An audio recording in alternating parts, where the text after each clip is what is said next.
Hi friends, welcome to Shami's kitchen. എല്ലാവർക്കും സുഖമാണല്ലോ. ചോറിൻ്റെ കൂടെ വേറെ കറികളൊന്നും ഇല്ലയെന്നുണ്ടെങ്കിൽ നല്ല സൂപ്പറായിട്ട് നമുക്ക് സൈഡായിട്ട് വെച്ച് കഴിക്കാൻ പറ്റുന്ന വളരെ രുചികരമായിട്ടുള്ള നല്ലൊരു പൊട്ടറ്റോ ഫ്രൈ ആണ് നമ്മൾ തയ്യാറാക്കുന്നത്. അപ്പോൾ ഇതിൻ്റെ ഡീറ്റെയിൽസ് ഒന്നും മിസ്സാകാതിരിക്കാൻ വേണ്ടിയിട്ട് എല്ലാവരും ഒന്നും സ്കിപ്പ് ചെയ്യാതെ കണ്ടേക്കണം. കൂടെ തന്നെ നമ്മുടെ ഈ ഷമീസ് കിച്ചൻ ചാനൽ പ്ലീസ് ഒന്ന് സബ്സ്ക്രൈബ് ചെയ്തേക്കണേ. ആ തൊട്ടടുത്ത് കാണുന്ന ബെല്ലൈക്കനിൽ ഓൾ കൂടി ഒന്ന് മറക്കാതെ പ്രസ് ചെയ്തേക്കണം. എന്നാൽ ശരി, നമുക്ക് വേഗം വീഡിയോയിലേക്ക് പോകാം. നമ്മുടെ ഈ പൊട്ടറ്റോ ഫ്രൈ തയ്യാറാക്കി എടുക്കാനായിട്ട് ഫസ്റ്റ് നമുക്ക് വേണ്ടത് ഉരുളക്കിഴങ്ങ് തന്നെയാണ്. ഞാനിപ്പോൾ ഒരു 3 മീഡിയം സൈസിലുള്ള ഉരുളക്കിഴങ്ങ് എടുത്തിട്ടുണ്ട്. ഏകദേശം ഒരു 300 ഗ്രാം അളവിലുണ്ടാവും. അപ്പോൾ ഇതുപോലെ ഓരോ ഉരുളക്കിഴങ്ങ് തൊലിയൊക്കെ ഒന്ന് മാറ്റിയിട്ട് ഇതുപോലെ ഒന്ന് നീളത്തിനൊന്ന് കട്ട് ചെയ്തെടുക്കണം. ഈ ഒരു വലിപ്പത്തിന് വേണം നമ്മൾ കട്ട് ചെയ്തെടുക്കാനായിട്ട്.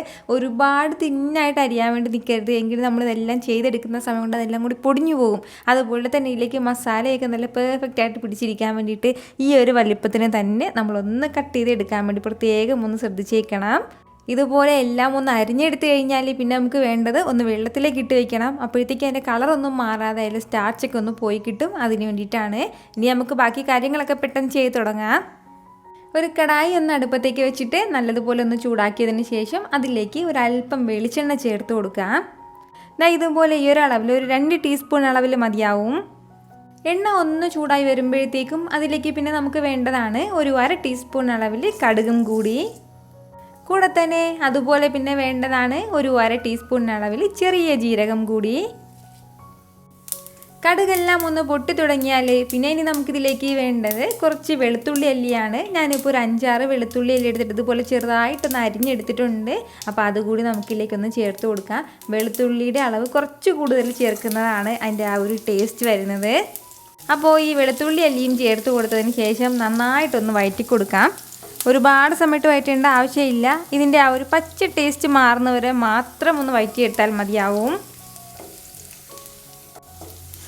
ഇതുപോലെ ലൈറ്റായിട്ട് ഞാനിപ്പോൾ ഒന്ന് വഴറ്റി കൊടുത്തിട്ടുണ്ട്. ഇത്രയും ആയി കഴിഞ്ഞാൽ പിന്നെ ഇനി നമുക്ക് വേണ്ടതാണ് നമ്മളിതാ കഴുകി മാറ്റി വെച്ചിരിക്കുന്ന നമ്മുടെ ഉരുളക്കിഴങ്ങും കൂടിയാണ്. അപ്പോൾ ആ ഉരുളക്കിഴങ്ങിലെ കംപ്ലീറ്റ് വെള്ളവും മാറ്റിയതിന് ശേഷം വേണം ഇതിലേക്ക് ചേർക്കാനായിട്ട്.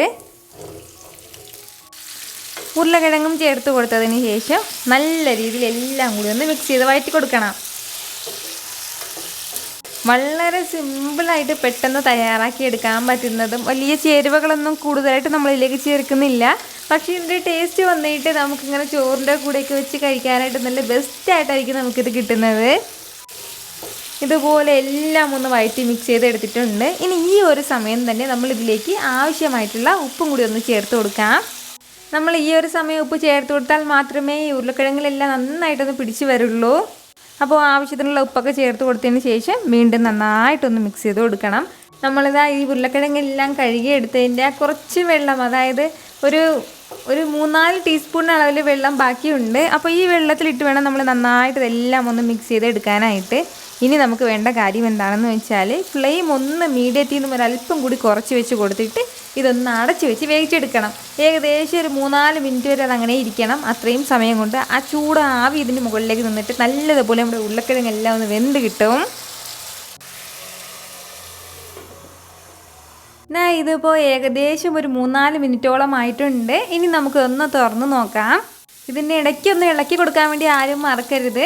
ഉരുളക്കിഴങ്ങെല്ലാം നല്ല രീതിയിൽ ഇതുപോലെ ഒന്ന് ഫ്രൈ ആയിട്ട് വന്നിട്ടുണ്ട്. നിങ്ങൾക്ക് കാണുമ്പോൾ തന്നെ അറിയാമല്ലോ, അതിൻ്റെ പുറം ഭാഗം സ്ലൈറ്റായിട്ടൊന്ന് കളറ് മാറി വരുന്നുണ്ട്.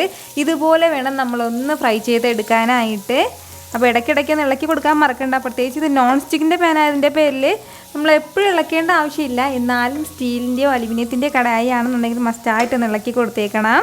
ഇത്രയും സമയം തന്നെ ധാരാളമാണ് നമ്മുടെ ഉരുളക്കിഴങ്ങെല്ലാം നന്നായിട്ടൊന്ന് വെന്ത് കിട്ടാനായിട്ട്. നല്ലതുപോലെ സോഫ്റ്റായിട്ട് വെന്തിട്ടുണ്ട്. ഇനി നമുക്ക് വേണ്ട കാര്യമാണ് ഇതിലേക്ക് ആവശ്യമായിട്ടുള്ള മസാലകളൊക്കെ ഒന്ന് ചേർത്ത് കൊടുക്കാം. ഫസ്റ്റ് നമുക്കിതിലേക്ക് വേണ്ടത് മുളക് പൊടിയാണ്. ഞാനിപ്പോൾ ഒരു 2 ടീസ്പൂൺ അളവിലാണ് ഇതിലേക്ക് മുളക് പൊടി ചേർത്ത് കൊടുക്കുന്നത്. അധികം എരിവില്ലാത്ത മുളക് പൊടിയാണ്. നല്ല എരിവുള്ളതാണെന്നുണ്ടെങ്കിൽ ഒരേ 1 ടീസ്പൂൺ മതിയാവും. പിന്നെ ഇനി നമുക്കിതിലേക്ക് വേണ്ടത് മഞ്ഞൾപ്പൊടിയാണ്. ഒരു 1/4 ടീസ്പൂൺ അളവിൽ മഞ്ഞൾപ്പൊടിയും കൂടെ തന്നെ ഒരു 1/4 ടീസ്പൂൺ അളവിൽ പെരിഞ്ജീരകം പൊടിച്ചതും കൂടി. ഒരുപാട് പെരിഞ്ജീരകം ആവേണ്ട ആവശ്യമില്ല, ഈ ഒരു അളവിൽ മതിയാവും. അതുപോലെ തന്നെ പിന്നെ വേണ്ടതാണ് ഒരു 1/2 ടീസ്പൂൺ അളവിൽ ഗരം മസാല പൊടിച്ചതും കൂടി. അപ്പോൾ അതും ചേർക്കാം. ഇത്രയും ചേർത്ത് കൊടുത്ത് കഴിഞ്ഞാൽ പിന്നെ ഇനി നമുക്ക് വേണ്ടത് നല്ലതുപോലെ ഒന്ന് മിക്സ് ചെയ്ത് വഴറ്റിയെടുക്കണം. നന്നായിട്ട് നമ്മുടെ ഈ മസാലയുടെയൊക്കെ ആ ഒരു പച്ചമണം മാറുന്നത് വരെ ഫ്ലെയിം ഒന്ന് മീഡിയത്തിൽ നിന്ന് ഒരല്പം കൂടി കുറച്ച് വെച്ച് കൊടുത്തിട്ട് വേണം നമ്മൾ നല്ലതുപോലെ ഒന്ന് വഴറ്റിയെടുക്കാനായിട്ട്. നമ്മളിതിലേക്ക് ഒരല്പം പോലും വെള്ളം ഒന്നും ചേർക്കാതെ വേണം നമ്മുടെ ഈ പൊട്ടറ്റോ ഫ്രൈ തയ്യാറാക്കി എടുക്കാനായിട്ട്. ഏകദേശം ഒരു 2 മിനിറ്റോളം എങ്കിലും നമ്മൾ ഈ മസാലകൾ ചേർത്ത് കൊടുത്തതിന് ശേഷം ഒന്ന് വഴറ്റി കൊടുക്കണം. അത്രയും സമയം കൊണ്ട് മാത്രമേ ഇതിലേക്ക് മസാലയൊക്കെ നന്നായിട്ടൊന്ന് പിടിച്ചു വരുള്ളൂ.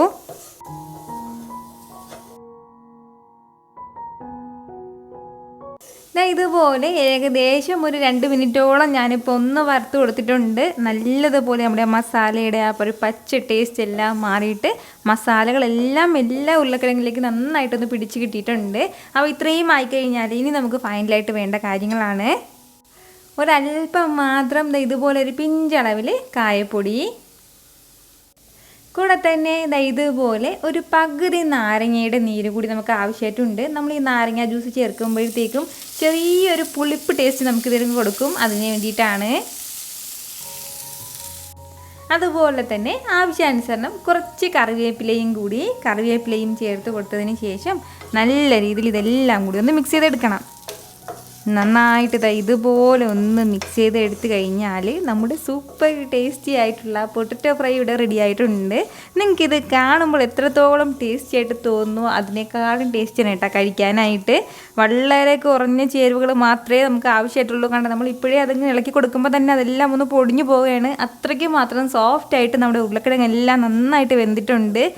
ഇതുപോലൊരു പൊട്ടറ്റോ ഫ്രൈ മാത്രം മതിയാവും നമുക്ക് ചോറ് കഴിക്കാനായിട്ട്. വേണമെന്നുണ്ടെങ്കിൽ ഒരല്പം തൈരും കൂടി ഉണ്ടെങ്കിൽ പിന്നെ പറയാനുമില്ല. അപ്പോൾ ഉറപ്പായിട്ട് എല്ലാവരും തയ്യാറാക്കി നോക്കുമല്ലോ. ട്രൈ ചെയ്ത് നോക്കിയതിന് ശേഷം നിങ്ങളുടെ ഫീഡ്ബാക്ക് എനിക്ക് മറക്കാതെ ഒന്ന് അറിയിക്കണം. കാരണം നിങ്ങളുടെ ഫീഡ്ബാക്ക് കാണുമ്പോഴായിരിക്കും അത് മറ്റുള്ളവർക്കും തയ്യാറാക്കി നോക്കണം എന്നൊക്കെയുള്ളൊരു പ്രചോദനം ഉണ്ടാകുന്നത്. അപ്പോൾ ഈ വീഡിയോ ഇഷ്ടമായാലും എല്ലാവരും മറക്കാതെ ഒന്ന് ലൈക്ക് ചെയ്യണം. കൂടെ തന്നെ നിങ്ങളുടെ ഫ്രണ്ട്സിനും ഫാമിലിക്കും എല്ലാവർക്കും ഇതൊന്ന് ഷെയറും കൂടി ചെയ്ത് കൊടുത്തേക്കണം. വീണ്ടും നാളെ 2 മണിക്ക് നല്ലൊരു ഉഷാർ വീഡിയോ ആയിട്ട് ഞാൻ വരുന്നതായിരിക്കും. അതുവരേക്കും എല്ലാവരും ഹാപ്പി ആയിട്ടിരിക്കുക, സന്തോഷമായിട്ടിരിക്കുക, എല്ലാവരും സേഫ് ആയിട്ടിരിക്കണം. Take care dear friends.